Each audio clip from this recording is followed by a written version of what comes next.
Hello, welcome to Loremaster's Lair. I'm your Loremaster, here to continue our exploration of the elemental planes. People are starting to get their copies of Rage of the Elements, but I am not touching it, outside of the previous video given to us, until I finish what, pre-Rage, we know about the plane and the element of fire. Which is perfect because it currently feels like I am on the plane of fire. So, let's do this so that I can get to those sweet, sweet AMAs and turn my conditioner back on. The plane of fire is the plane most hostile to visitors from the material plane. Seas of fire, rivers of molten metal, every mountain volcano, plains constantly on fire, air filled with smoke, and rains of liquid mercury. Special precautions need to be taken to even be here. However, flora and fauna still thrive here, uniquely adapting to be fireproof. Life always finds a way after all. Now, only they did not try to kill us as well. The most common elementals of the plane are those of fire and magma, preferring to be independent and often do not form nations like other elementals do. There are some exceptions, of course, but we'll be covering those, but most elementals just prefer to roam the plane. Fire Mephrites are known for their higher civilization than most methods, having developed their theocracy across the plane. The bronze dwarf like Azers are a slave race among the plane. Their own civilization collapsed long ago, which rival actually caused it being debated and multiple current kingdoms taking the credit for it. Magmans are humanoids made of fire, and they intend to keep to their own civilization. However, when someone does become their allies, they remain loyal to them, and these creatures have become trusted trade partners to work with outside of the other more hostile citizens of the plane. And finally, we have Mephrites, who dominate their conquering empire from the greatest of the planar cities, the city of brass. Though there is one more famous citizen of the plane of fire I would like to talk about. So let's look at today's first side tangent, the part of the show where I talk about things just because I think they're neat. So, fire whales. Whales connected to elemental fire. These creatures are native to the plane of fire, but have the ability to travel to the material plane whenever they want, usually living in volcanoes or at the bottom of the ocean.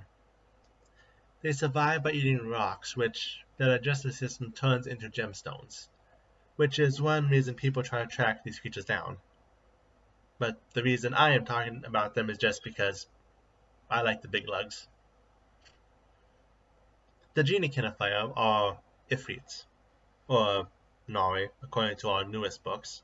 I'll get to that eventually. Mephrites look like their mortal half, but with skin the color of red, orange, and brass. Those shades like charcoal, ash, and flaming shades of white, yellow, and blue are also seen.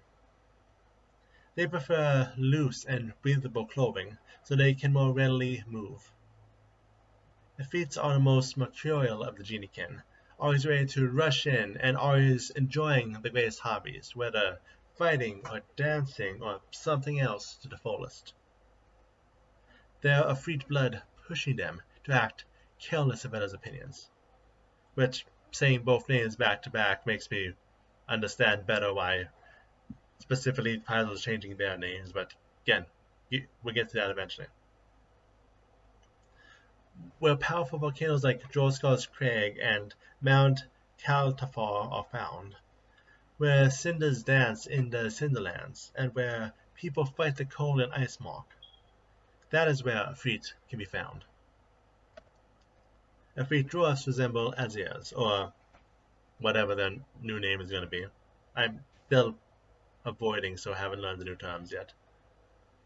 Mephrites elves are typically found among the Voirinoi and are masters of storytelling. Efreet gnomes are often found around Droskall's Crag and Five Kings Mountain, and are more often to be found embracing the powers of the sun as opposed to other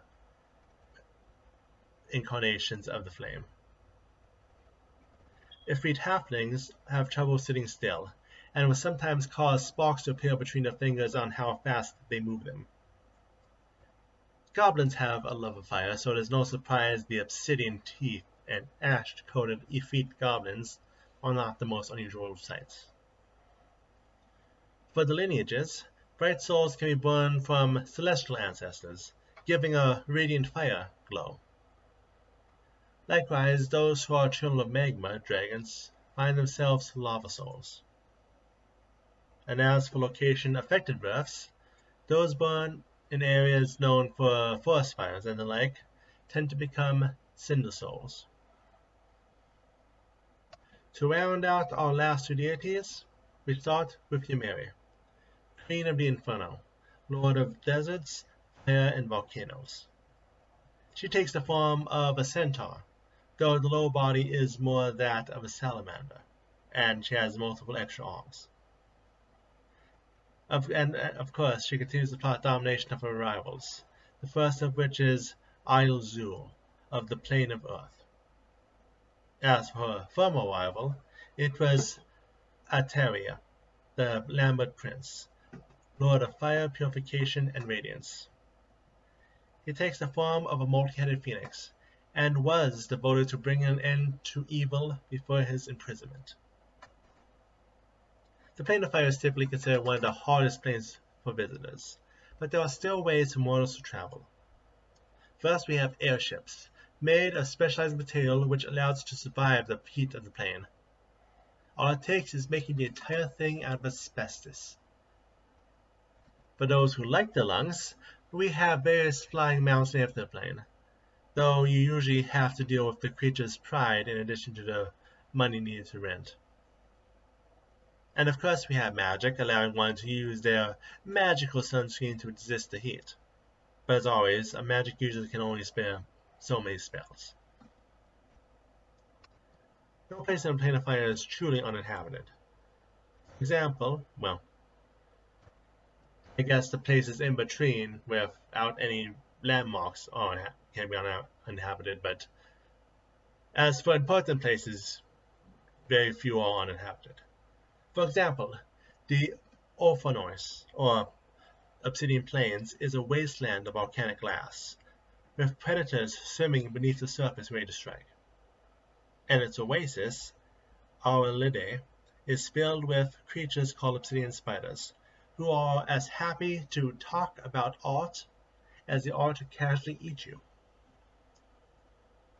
The Emberan Recess is where the eldest of the normally solitary magma dragons meet, managing their territories in the plains. The Dilatory Nest in the Scarlet Sand Desert is home to the Mother of Serpents, a mysterious creature who will either eat you or transform you into a snake-like version of yourself. Finally, Sacaleo Peak is the second largest volcano in the plains, said to be where the plains inhabitants originally came from. Side tangent 2 is going to be a little different today, because we are talking about volcanoes. Volcanoes are places in the Earth's crust where lava, volcanic ash, and gases are said to be released. Usually found where the tectonic plates meet, and usually actually found underwater, volcanoes can come in many different forms, some of which might inspire some UDMs out there of having some interesting places to find entrances to Plane of Fire that don't look what people would normally expect. First and most basic are fissure vents, cracks where lava flows out of. The starting point where most volcanoes come from. Shield volcanoes are relatively flat. They are lava flowing instead of clumping together before it cools. The opposite, lava domes, are made where lava sticks closely together instead of being allowed to flow. It is the cinder cones made from a specific combination of flow and viscosity, which we are most familiar with. But these volcanoes typically only erupt once. It is the stratovolcanoes, which have multiple eruptions, forming several layers of flow over the centuries. And while we're here, supervolcanoes, well, that is when a single eruption is so powerful it endangers life on a single continent. Not many volcanoes qualify, but there are many on our planet that do, and Sakalayo's Peak in the Plain of Fire certainly qualifies. But going to more populated areas, the Ioric Palace is home to Ymiri and a cult, always planning for invasion of the Edda Plains. The Cradle of Flame is home to the mother deity Feronia and her children, and a location even her suitors is not allowed to visit. Inferno Bliss is a town devoted to humanoid elementals, and is welcoming to outsiders. Likewise, Zajara, the Hearth, is a safe place for those who come from Edda Plains. Sanhoi is town of the Ankushus, creatures known for their alliances with the heavens and the angels. The ninefold tower of the Matriarch of the Holy Sublimation is of course home of the Fire Mephrites theocracy, where they center their hedonism and experimentation. And as we approach the end of our planar adventures, let's say goodbye to our friends the Mephrites. Side Tangent 3. Also known as elemental scamps, these are creatures with 2 legs, wings, and an affinity to elements. All methods have breath weapons, and are known to serve creatures stronger than them, whether that being either elementals or spellcasters who conjure them. In the past we have dealt with 10 types of methods.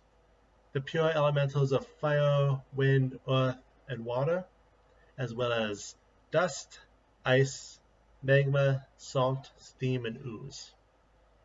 And with the return of 2 new elemental planes, that opens the opportunity for 11 more.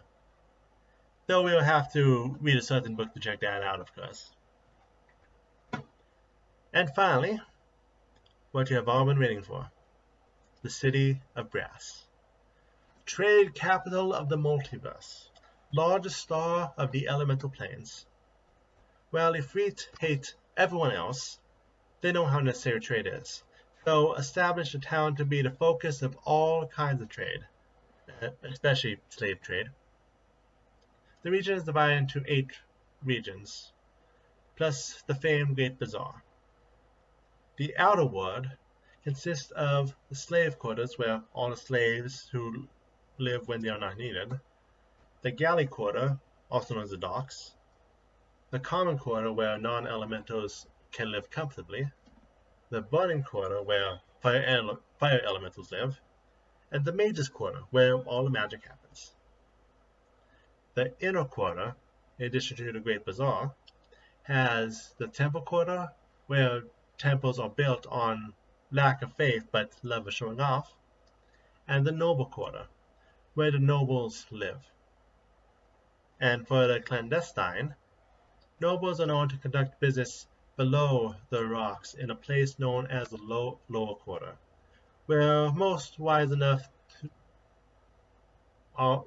are wise enough to pretend it does not exist.